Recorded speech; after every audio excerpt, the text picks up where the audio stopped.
So let's talk about unwanted thoughts and why they aren't necessarily the enemy. I once held the belief that in order to manifest something, I needed to only have thoughts about being with the desire and had to rid myself of all contrary thoughts. And while there is some truth to this, it isn't as black and white as it may sound.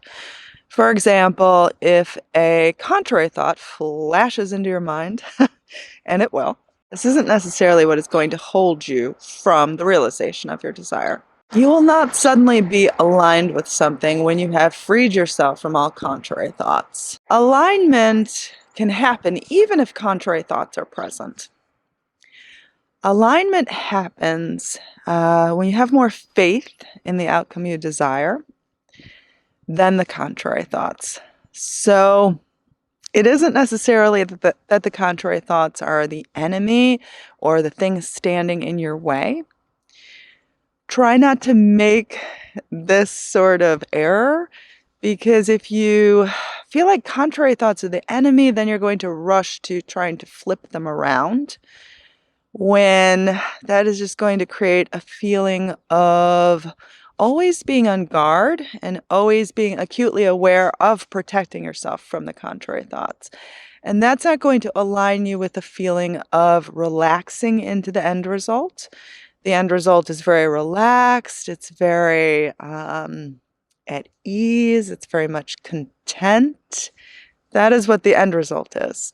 And the end result could contain contrary thoughts because you know what? We're having a human experience. We're allowed to have doubts and fears. We just don't allow those doubts to control us, to overwhelm us, to feel like they're going to win out. And contrary thoughts are actually a great indication of what limiting beliefs you need to heal from within. So contrary thoughts can actually be very useful and can give you really good insight. So they aren't necessarily the enemy.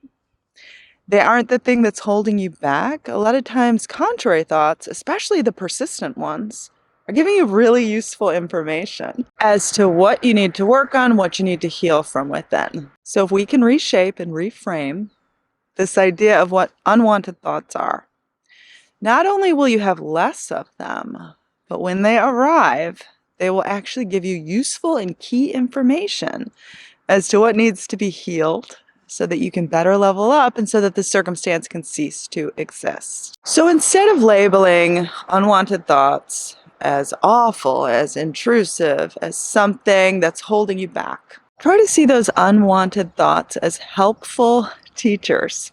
And the next time you have an unwanted thought, I want you to actually take note of it. Write it down. Yes, you heard me right. Write it down. Act as the observer. Instead of jumping to the conclusion that you need to rid yourself of this unwanted thought. Unwanted thoughts show us what our natural self-concept is. And I know that this may seem weird to write it down because it almost feels like you're reinforcing the self-concept you don't want. But if you can better act as the observer and write it down, you can better understand what you need to work on. You can even forgive those aspects of yourself. You can have a conversation with that part of yourself that is trying so desperately to be heard by sort of showing its face through these unwanted thoughts, through these intrusive thoughts. And if you can lovingly approach it, understand it, maybe even think of examples from your past where this showed up as proof, and find forgiveness in those moments and healing in those moments, what's basically going to happen is those unwanted thoughts will cease to exist. They will stop happening. They will stop pestering you. But as human beings, we can have doubts. We can have fears. And if we didn't have those things and it was a guarantee that the manifestation would happen, it would not feel like a miracle. It would not be so brilliant. It would not be so wonderful. So the fact that you have those fears, those doubts, those unwanted thoughts, and then you prove it to yourself that you can have the thing you wanted anyway, it's going to feel so brilliant, so accomplished, so amazing, in a way that it wouldn't have otherwise. So let's start reshaping what we think about unwanted thoughts. If we label them as bad or as intrusive or as bothering us, then you will be forever stuck on a loop of flipping these things around in your mind endlessly and basically getting nowhere. Because if you're endlessly creating a feeling of chaos within you, this idea of turning things around, like that's exhausting, and then being on guard for things to turn around more, you're never allowing yourself to relax and to feel content and to feel at ease and to feel at peace.